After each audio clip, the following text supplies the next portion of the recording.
Hello everybody, and welcome back to another Viewpoint devlog. Yay, another one! Woo!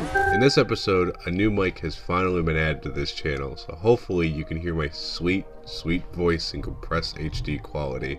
But besides the point, I'd like to get into this with a small video on some of the quicker things I've done to Viewpoint to better advance my survival game through a much more smooth development cycle. Through a little bit of tweaking and optimization and more iterations of the map, I've definitely made jumping back into this devlog a bit less hectic, but more importantly, a lot more fun. So on that note, and without further ado, welcome to the journey of a solo developer making a survival game, all on his own.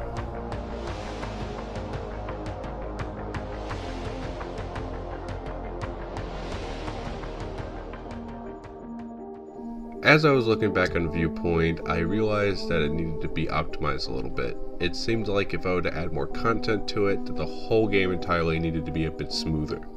So through a number of iterations of solid modeling and deleting unnecessary pieces, I was able to bring my total count of parts, Roblox's sort of version of a poly count, down at least 58%. Now you may be asking yourself, what would be the point of doing this? Why does this even account for graphics in Roblox?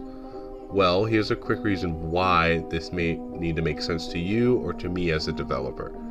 The game engine considers every physical object in the world, so the more parts there are, the more usage of memory there needs to be. The more usage of memory there is, the less FPS you'll have, which will cause more lag, and just in general, it'll increase the loading time for things like the menu and like counts and all that.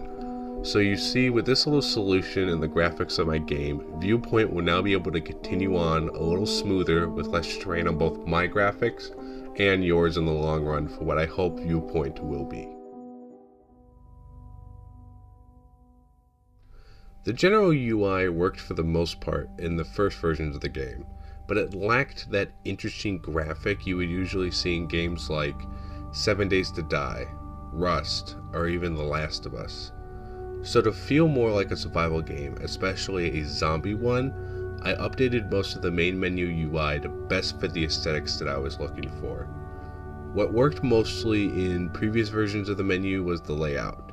I wanted it to be justified to the left with a drop-down style, alongside a little in-game camera work so that the player could feel like they're part of the game right when the menu starts up.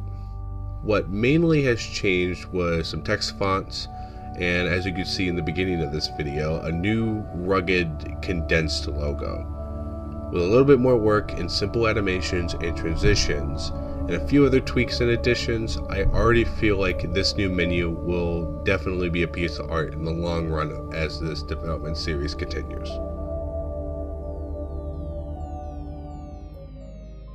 When it came down to returning the map design, I still had one thing that stuck with me in the last episode, and that was the 2-island concept. With that in the back of my head, I figured the only way to keep it going was to give it a little more detail, which is why in these designs I considered more little coastal islets. I think that having even more than just 2 giant land masses with bridges in between them will have more exploration to the players. Just curious to see what may be hidden on these little breakoffs from what most would explore. I haven't thought that far into it yet, but in the next set of designs for what Viewpoint's map will look like, there'll definitely be some lore-based reason as to why those rocks in the sea are there. So what does the future of Viewpoint look like from here? Well, there's still some bugs that definitely need fixing. The aiming system's a little janky, and animations definitely need a bit of a spit shine to them. In the next vlog, additional UI reworks will be done, and some reworks of health systems and hunger systems that I came up with long ago will definitely be revised.